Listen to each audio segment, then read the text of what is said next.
Karl, Joe from Bradford asks, what body parts can you live without? He wants to know. He's obviously having sleepless nights thinking about this. What, so... With a brain. He's coped this far. Yeah, I did a bit of an experiment on this, right? Brilliant. It's my job at home to wash up, right? Suzanne does... She gives you all the really big responsible ones. Yeah. She sort of like pays the bills and wires the house. And you go, what can I do? And you can go, well, you can go and play with the worms in the garden. Yeah. So anyway, so it's my job to wash up and that, right? And I thought to sort of make it interesting and stuff, I thought, I wonder if I can do it, right? If I didn't have any thumbs. And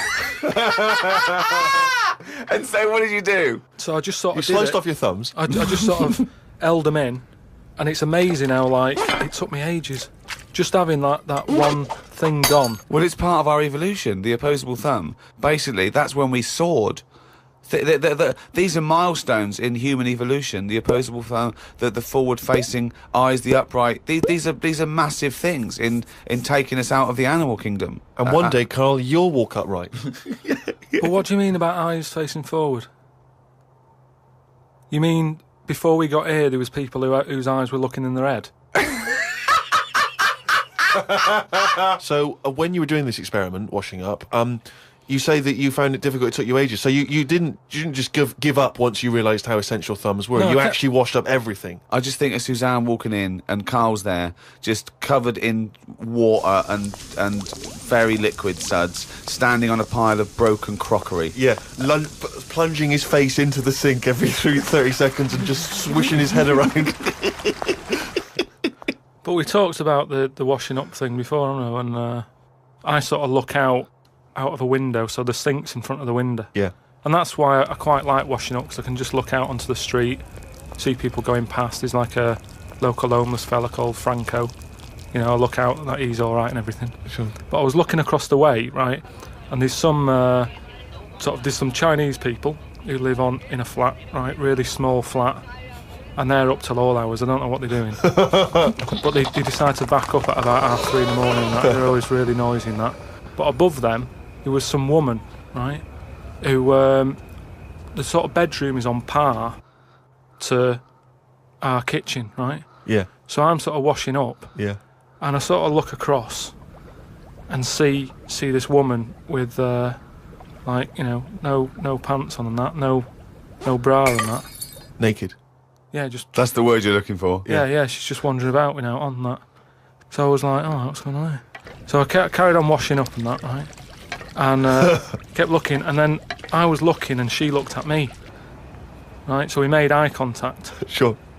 So I was like, oh, God, right? So what I thought the best thing to do was sort of drop me pants a little bit. just a little bit, just like, you know, I had boxer shorts on and that. I thought if I just show a little bit of sort of arse cheek, then it's kind of like, right, we quits. Right? I don't understand the thinking. So Suzanne's watching the telly, right? I think she was watching Sex and the City or something. Yeah. She sort of turns around to see how I'm getting on with the washing up, right? She sees me with, like, me pants sort of down a little bit with my arse out. She said, what are you doing? I said, don't look now. I said, but there's a woman over the road, right, with no pants on and that. She caught me looking.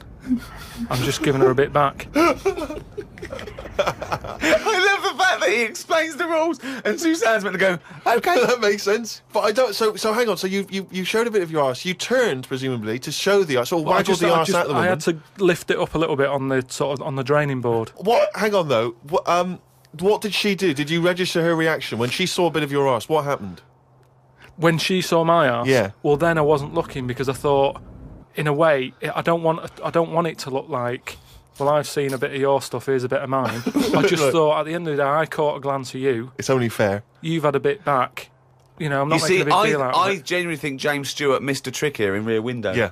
This would have been, you know, a much better film had James Stewart just popped his pants down. It would have given a whole new meaning to the title Rear Window. Yeah, exactly. It's tricky, though. I seem to be surrounded by people like that. Remember that film, that Sliver or something? Okay, right. When they've got video cameras. Yeah. I'm just looking onto everybody's world and just seeing what people are getting up to. There's nothing wrong with that. Brilliant. That's why I like washing up.